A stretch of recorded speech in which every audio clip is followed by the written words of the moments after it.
MCQs बघणार आहोत. Total 20 MCQs आहेत.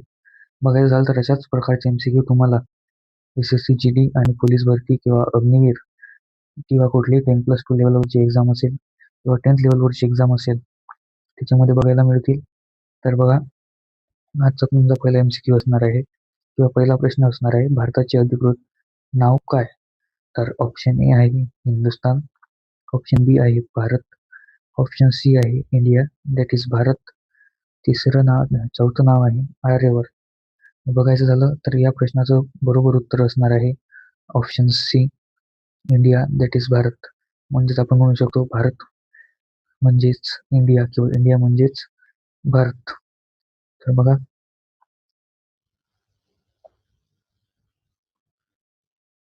दुसरा MCQ असणार आहे, भारतीय संविधानाचा भाग 1 कशाशी संबंधित आहे? ऑप्शन ए मूलभूत हक्क, ऑप्शन बी संघ व त्याचा प्रदेश, ऑप्शन सी राज्यघटना दुरुस्ती, ऑप्शन डी राष्ट्रपती. जर तुम्ही लेक्चर केलेले असतील तर तुम्हाला बघायला मिळेल, मी तुम्हाला सांगतानाच सांगितलेलं आहे की पहिला भाग जो आहे भारत व त्याच्या प्रदेशाबद्दल सांगत असतो. करेक्ट ऑप्शन असणार आहे ऑप्शन बी संघ व त्याचा प्रदेश. त्यानंतर तिसरा प्रश्न बघा,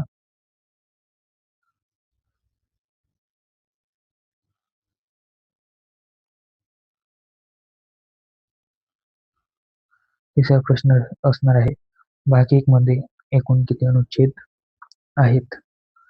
ऑप्शन ए 1 ते 2, ऑप्शन बी 1 ते 3, ऑप्शन सी 1 ते 4, ऑप्शन डी 1 ते 5. जर बघायचं झालं तर आपल्याला बघायला मिळेल ऑप्शन जे तुमचं बरोबर असणार आहे ते आहे ऑप्शन सी. बघायचं झालं तर भारताचा अनुच्छेद बघायचं झालं भारताच्या भाग 1 मध्ये अनुच्छेद आपल्याला बघायला मिळतील 1 ते 4 हे आहेत. तर नंतर बघा चौथा प्रश्न असणार आहे, भारताला कोणत्या प्रकारचे राष्ट्र म्हटले जाते? तर बघा, ऑप्शन ए आहे महासंघ, ऑप्शन बी राज्यांचा संघ, ऑप्शन सी राष्ट्रसंघ, ऑप्शन डी प्रांतसंघ. तर बघायचं झालं तर ज्यांनी लेक्चर केलेलं असेल त्यांना मी सांगितलेलं होतं, त्याच्यामध्ये मी सांगितलेलं होतं तुम्हाला की भारत आणि अमेरिका यांची जी प्रकार आहेत हे मी तुम्हाला सांगितलेले होते. त्याच्यामध्ये एक संघराज्य होतं आणि एक राज्यांचा संघ होतं. त्याच्यामध्ये भारत आपल्याला बघायला मिळेल राज्याचा संघ, या राज्यांचा संघ याच्यावरती भर भारताने दिलेला बघायला मिळतो. त्यानंतर 5वा MCQ असणार आहे, नवीन राज्य भारतात सामील करण्याचा अधिकार कोणाला आहे? तर बघा, ऑप्शन ए आहे राष्ट्रपती, ऑप्शन बी आहे सर्वोच्च न्यायालय, ऑप्शन सी आहे संसद, ऑप्शन डी आहे राज्यपाल. तर बघायचं झालं तर याचं बरोबर उत्तर असणार आहे ऑप्शन सी. तुम्ही हा पॉईंट सदैव लक्षात ठेवत चला की भारतामध्ये कुठल्याही प्रकारचा कायदा जर करायचा असेल तर तो संसदेमध्येच पारित होतो. तुमचा प्रश्न क्रमांक 6 असणार आहे, अनुच्छेद 2 कशाशी संबंधित आहे? ऑप्शन ए असणार आहे राज्य निर्मिती, ऑप्शन बी असणार आहे सीमा बदल, ऑप्शन सी असणार आहे नवीन राज्यांचा समावेश, ऑप्शन डी असणार आहे दुरुस्ती. बघायचं झालं तर अनुच्छेद 2 कशाशी संबंधित आहे? तर बघा, तुमचं करेक्ट ऑप्शन असणार आहे ऑप्शन सी नवीन राज्यांचा समावेश. तर बघायचं झालं तर मी तुम्हाला सांगितलेलं होतं ऑप्शन बी जो आहे हा नवीन राज्यांचा समावेश आहे. म्हणजेच भारताचे जे बाहेरील प्रदेश आहेत, जसं की कुठलाही बाहेरील प्रदेश जर भारतात घ्यायचा असेल, विलीन करून घ्यायचा असेल तर तो अनुच्छेद 2 अंतर्गत भारतात विलीन करून घेऊ शकतो. फॉर एक्झाम्पल सिक्कीम आणि गोवा. तर बघायचं झालं तर गोवा 1961 पर्यंत पोर्तुगीजांच्या ताब्यात आपल्याला बघायला मिळतं. तदनंतर प्रश्न क्रमांक 7, नवीन राज्य निर्मिती कोणत्या अनुच्छेदाअंतर्गत होते? तर बघा, ऑप्शन ए असणार आहे अनुच्छेद 1, ऑप्शन बी अनुच्छेद 2, ऑप्शन सी अनुच्छेद 3, ऑप्शन डी अनुच्छेद 4. याचं बरोबर उत्तर बघायचं झालं तर याचं बरोबर उत्तर असणार आहे ऑप्शन सी अनुच्छेद 3. मी तुम्हाला सांगितलेलं आहे की अनुच्छेद 3 मध्ये येणाऱ्या बाबी ज्या आहेत त्याच्यामध्ये नवीन राज्य निर्माण करणे, राज्यांचा सीमा बदल, राज्यांचे नाव बदल आणि कुठल्याही राज्याचा प्रदेश कुठल्याही राज्याला देणे अशा प्रकारच्या बाबी ज्या आहेत या आपल्याला अनुच्छेद 3 मध्ये बघायला मिळतील. तर बघा ऑप्शन ऑप्शन सी हे करेक्ट उत्तर असणार आहे. बघायच्यासाठी फॉर एक्झाम्पल तुम्हाला सांगायचं झालं तर तुम्हाला बघायला मिळेल बिहारमधून झारखंड वेगळा झालेला आहे. असे बरेचसे राज्य भारतात तयार झालेले आहेत, तेही तुम्हाला लक्षात असणे आवश्यक आहे. तर बघा पुढचा प्रश्न तुमचा असणार आहे, राज्यांचा सीमा बदलण्याचा अधिकार कोणाला आहे? ऑप्शन ए राज्यपाल, ऑप्शन बी संसद, ऑप्शन सी राष्ट्रपती, ऑप्शन डी सर्वोच्च न्यायालय. बघायचं झालं तर हा अधिकार जो आहे हा संसदेला असतो. तुम्ही लक्षात ठेवत चला, ऑप्शन बी हे तुमचं करेक्ट आन्सर असणार आहे. तर नंतर आहे अनुच्छेद 3 अंतर्गत काय करता येत नाही. तर बघा तुमचा ऑप्शन ए असणार आहे राज्य विलीन करणे, ऑप्शन बी नवीन राज्य निर्माण, ऑप्शन सी मूलभूत ढाचा बदल, ऑप्शन डी राज्याचे नाव बदल. तर बघा त्याच्यामध्ये बघायचं झालं तर याचं बरोबर उत्तर असणार आहे तुमचं ऑप्शन सी मूलभूत ढाच्यात बदल. तर बघायचं झालं तर संविधानाच्या तरतुदीनुसार संविधानाच्या मूलभूत ढाच्यात कोणीही बदल करू शकत नाही. तर चला पुढे बघूया. प्रश्न क्रमांक 10 बघा अनुच्छेद 4 कशाशी संबंधित आहे? तर बघा संघराज्य, ऑप्शन बी मूलभूत हक्क, ऑप्शन सी अनुसूची व दुरुस्ती, ऑप्शन डी न्यायपालिका. तर बघा तुमचं याचं करेक्ट उत्तर असणार आहे ऑप्शन सी अनुसूची व दुरुस्ती. जर बघायचं झालं तर अनुच्छेद 4 मध्ये काय आहे तर 2 आणि 3 विषयक ज्या तरतुदी आहेत, अनुच्छेद 2 आणि अनुच्छेद 2 विषयकच्या तरतुदी ज्या आहेत त्या आपल्याला अनुच्छेद 4 मध्ये बघायला मिळतील. त्याला पुढचा प्रश्न बघूया. पुढचा प्रश्न असणार आहे तुमचा अनुच्छेद 2 व 3 अंतर्गत बदल कसे मानले जातात?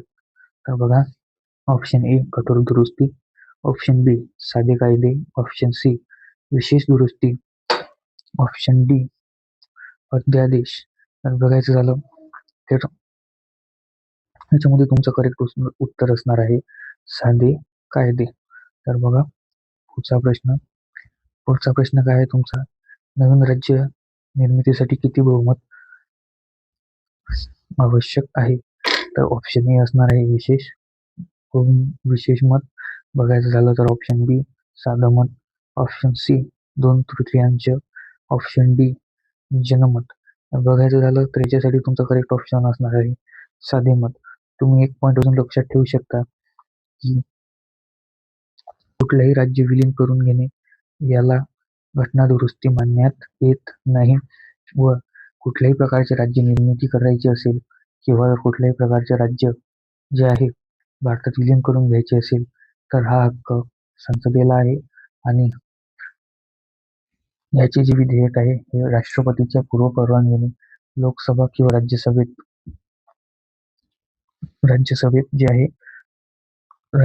त्याचा प्रस्ताव मांडला जातो.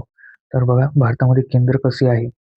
तर बघा ऑप्शन ए कमकुवत, ऑप्शन बी मजबूत, ऑप्शन सी समान, ऑप्शन डी मर्यादित. तर बघा भारतामध्ये केंद्र जे आहे हे आपल्याला बघायला मिळेल मजबूत आहे.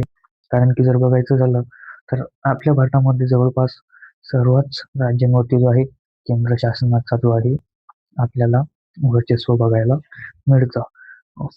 14वा प्रश्न बघा खालीलपैकी कोणता भाग 1 मध्ये नाही? तर बघा ऑप्शन ए अनुच्छेद 1, ऑप्शन बी अनुच्छेद 3, ऑप्शन सी अनुच्छेद 4, ऑप्शन डी अनुच्छेद 5. तर बघायचं झालं तर याचं सरळ आणि सोपं उत्तर आहे ऑप्शन डी जो आहे अनुच्छेद 5 हा संविधानाचा भाग 1 चा भाग नाही आहे. पुढील प्रश्न तेलंगणा राज्याची निर्मिती कधी झाली? तर तुमचा ऑप्शन असणार आहे option A 2000, option B 2014, option C 1956, option D 1975. बघा याच्यामध्ये तुमचं करेक्ट ऑप्शन असणार आहे ऑप्शन बी 2014. तर बघायचं झालं तेलंगणा राज्याची निर्मिती जी आहे ती भारतातील कलम 3 अंतर्गत किंवा अनुच्छेद 3 अंतर्गत झालेली बघायला मिळते. पुढील प्रश्न 16वा. बघा गोवा भारतात कोणत्या अनुच्छेदा अंतर्गत सामील झाले? तर ऑप्शन ए अनुच्छेद 1, ऑप्शन बी अनुच्छेद 2, ऑप्शन सी अनुच्छेद 3 आणि ऑप्शन डी अनुच्छेद 4. तर बघा याचं करेक्ट उत्तर असणार आहे ऑप्शन बी अनुच्छेद 2 अंतर्गत सामील झाले, कारण की मी तुम्हाला पहिलेच सांगितलेलं आहे की गोवा हे 1961 पर्यंत पोर्तुगीजांच्या ताब्यात होते. तर 17वा प्रश्न, भारताचे स्वरूप कसे आहे? राष्ट्रांचा संघ, राज्यांचा संघ, जिल्ह्यांचा संघ व प्रांतांचा संघ. बघा याच्यामध्ये तुमचं जे करेक्ट ऑप्शन असणार आहे ते आहे बी. तर भारत हा राज्यांचा संघ आहे. तर बघा 18वा प्रश्न, राज्य विधानसभेचा सल्ला कसा असतो? तर बघा राज्य विधानसभेचा सल्ला हा कशासाठी लागतो? कुठल्याही नवीन राज्याची निर्मिती करायची असेल तर त्या राज्याची जी विधानसभा आहे त्या विधानसभेचा सल्ला हा घेणे बंधनकारक नसते, पण हा अधिकार राष्ट्रपतीकडे आहे. बिल पारित करायच्या अगोदर त्याच्यावरती राष्ट्रपतीचे पूर्व हस्ताक्षर होण्याआधी राष्ट्रपती जे आहे त्या राज्याच्या विधानसभेला त्यांचा मत विचारतात. तर बघा ते कसे असते? तर ऑप्शन ए बंधनकारक, ऑप्शन बी ऐच्छिक, ऑप्शन सी घ्यावा लागतो पण बंधनकारक नाही, ऑप्शन डी गरजेचे नाही. तर तुमचं बरोबर उत्तर असणार आहे ऑप्शन सी घ्यावा लागतो पण बंधनकारक नाही. बघायचं झालं तर राष्ट्रपती सल्ला घेतात, पण जो फायनल डिसिजन आहे ते संसदेतील झालेल्या मतमोजणीनुसार असतं. बघायचं झालं तर कुठल्याही प्रकारची नवीन राज्य निर्मितीचा जो कायदा आहे हा साध्या मताने जर पास होत असेल तर तो पास होऊन जातो आणि त्या राज्याची जी आहे निर्मिती होऊन जाते. तर बघायचं झालं तर त्या राज्याचे मंत्रिमंडळ किंवा त्या राज्याचे आपल्याला बघायला मिळेल विधानसभा यांचा सल्ला घेतला जातो, पण तो सल्ला बंधनकारक नसतो. तर तुमचा 19वा प्रश्न आहे, भाग 1 मधील सर्वात महत्वाचा अनुच्छेद कोणता? तर ऑप्शन ए अनुच्छेद 1, ऑप्शन बी अनुच्छेद 2, ऑप्शन सी अनुच्छेद 3 आणि ऑप्शन डी अनुच्छेद 4. बघायचं झालं तर याच्यामध्ये आपल्याला बघायला मिळेल सर्वात महत्वाचा जो आहे तो आहे ऑप्शन सी अनुच्छेद 3. तर बघा तुमचा आजचा आखरी प्रश्न बघा, भाग 1 चे शीर्षक काय आहे? मूलभूत हक्क, संघ व त्याचा प्रदेश, न्यायपालिका आणि डी दुरुस्ती. बघायचं झालं तर भाग 1 चे शीर्षक हे संघ व त्याचे प्रदेश आहे आपल्याला बघायला मिळतं, म्हणजे तुमचं बरोबर उत्तर असणार आहे ऑप्शन बी. तर अशाच व्हिडिओ सोबत भेटू आपण नेक्स्ट लेक्चरमध्ये. तर अशाच प्रकारचे जे प्रश्न आहेत ते तुम्हाला SSC GD पोलीस भरती, अग्निवीर किंवा कुठल्याही 10+2 लेवलवरती जी एक्झाम होती त्याच्यामध्ये बघायला मिळतील. जय हिंद, जय भारत.